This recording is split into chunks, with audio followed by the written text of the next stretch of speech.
mondo bed level 5 hospital tie gik mane nyaka watim kendo nyaka waridi mane watimo. Mar ariyo, thieth machalo mag cancer manyocha pod waonge go sama ne wan level 4 hospital.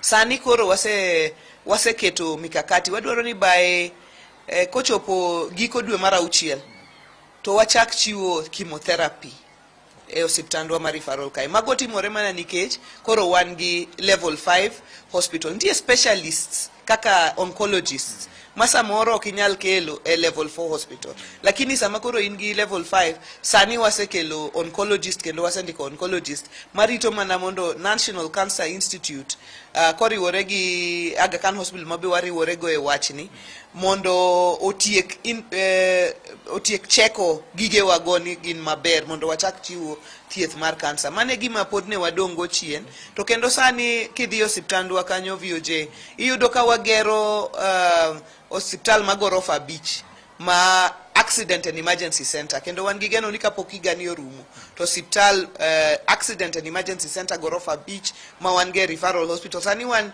ata malo 60 ga beach mwasechopo e hospital kanyo.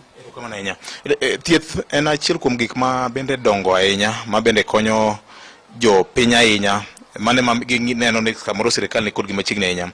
Wasebedo ka neno ka en gi partnerships gi migepe mamoko. Nyocha en gi partnership gi kambi moro ma keyo yedhe katiyo gi lony mar drone, tudruok mari gi KEMSA ma neno ni jo piny oyudo yath e seche mowinjore.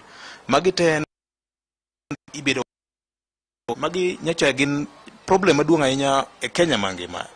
In lo lweny ni nade? E wach mar keyo yedhe gi e yo mar drone en partnership manye wadonje nikech samoro yudo ka mama moro nigi chandruok kata e chula Mfangano mondo wuok kode kono mondo kele hospital Mbita, samoro ngimane nyalo lal e diere kanyo. Mane momiyo ka wan e partnership ma wan gocha ka remo dwarore to drone nyalo kawo remo dakika 30 to setero remo mochopo Mfangano. Ngima mama makamano inyalo kony. Kopogore gi chanjo be inyalo ter gi yo mar drone to gi mamoko.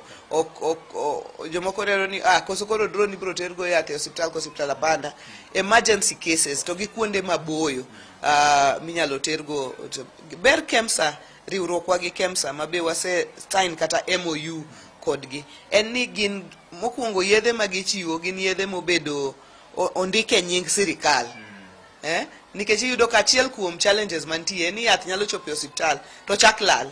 Ng'ato nyalo kata kawo to tere chemist mare ma